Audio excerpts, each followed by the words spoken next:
இறந்த பிறகு ஆன்மா எப்போது பிற உடலில் புகுகிறது? அதை காண இயலுமா? உணர இயலுமா? சாத்தியம். இறந்து 3 க்ஷணங்களுக்குள், அதாவது நீங்க வாழும் பொழுதுங்கய்யா, உங்களுடைய எண்ணம் ஒரு எண்ணத்துக்கும் இன்னொரு எண்ணத்துக்கும் இடையிலே இருக்கிற இடைவெளி தான் ஒரு க்ஷணம். இது மனிதனுக்கு மனிதன் மாறுபடும்.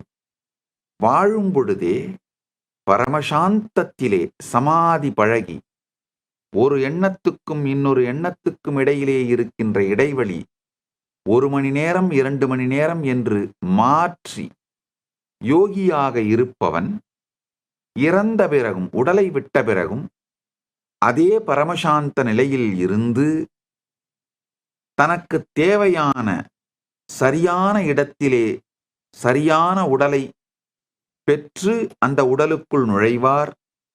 இல்லை, உடலெடுக்க வேண்டிய விருப்பமில்லாவிட்டால் ஜீவன் முக்தியிலே பரமுக்தியிலே கரைந்து விடுவார்.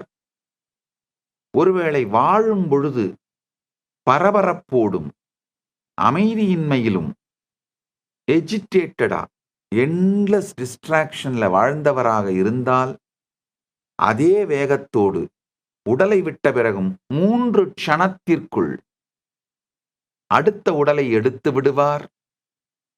ஒரு மனிதன் உடலை விட்ட பிறகு 3 க்ஷணத்திற்குள் அடுத்த உடலை எடுத்து விடுகின்றார்.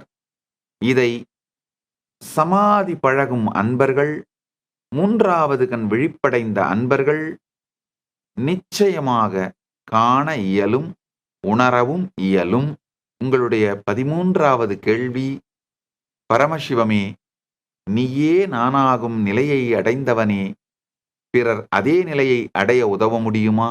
நிச்சயமாக. இதுதான் பரமசிவ பரம்பொருளின் நோக்கமும் போக்கும், அவர் இயங்குவதன் காரணமும். பரமசிவ பரம்பொருள் இவ்வுருத்தாங்கி இவ்வுயிர் மூலமாய் வெளிப்பட்டு இயங்குவதன் ஒரே காரணம், நீயே நானாகும் நிலையை, நானே நீயாகும் நிலையை, இந்த பரமாத்வைதத்தை தொடர்ந்து அனைவருக்கும் கொடுத்து கொண்டே இருப்பதுதான்.